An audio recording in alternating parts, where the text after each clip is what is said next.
Hi dancers! We've been talking a lot about choreography and some of the things that you can do to enhance your choreography and enhance the meaning of your choreography.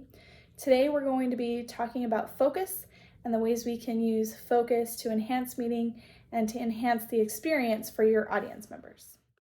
This is our learning target today. Basically what we'll be doing is practicing using eye and directional focus with a short piece of choreography that we'll work with today. As we practice today, I'd like you to think about the following question. How can I be intentional about using focus to direct the experience an audience has while observing my choreography?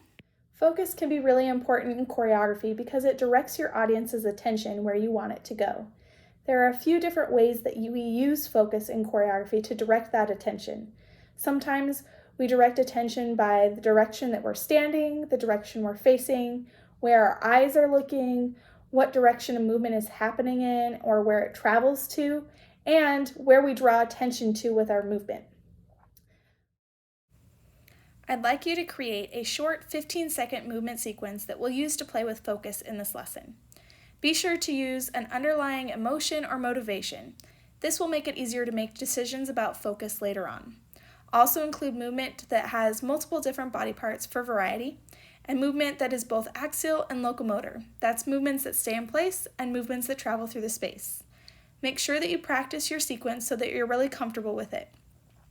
If you have a movement sequence that you've created in the past that fits this criteria, you may use a movement sequence you've already created before. If not, please pause the video now so that you can create your movement sequence, and then unpause when you're ready to continue. Here's an example of a movement sequence that I created for this exercise.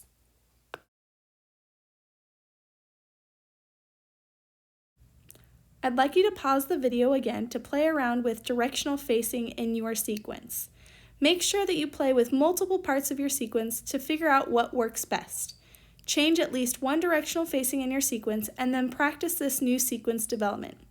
Remember to consider what viewing angles might work best for your potential audience.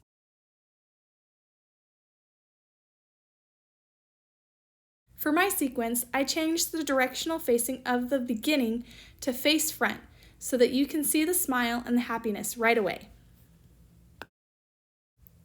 I'd like you to pause the video again to play around with focal attention in your sequence. Choose a particular body part or movement in your sequence to focus attention on. Then play with ways to create that focal attention. Finalize your idea and practice this development of your sequence.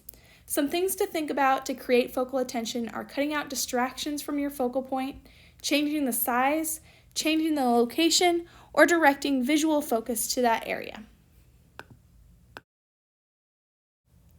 For my sequence, I decided to create focal attention on my hand and an imaginary energy upwards. I'd like you to pause this recording one more time to play around with your visual focus. Play with where your head is looking and where your eyes are focusing throughout your sequence. Change at least one visual focus in your sequence and then practice this new movement development. Remember to think about how this impacts the underlying feeling, emotion, or meaning that you came up with for your piece at the beginning.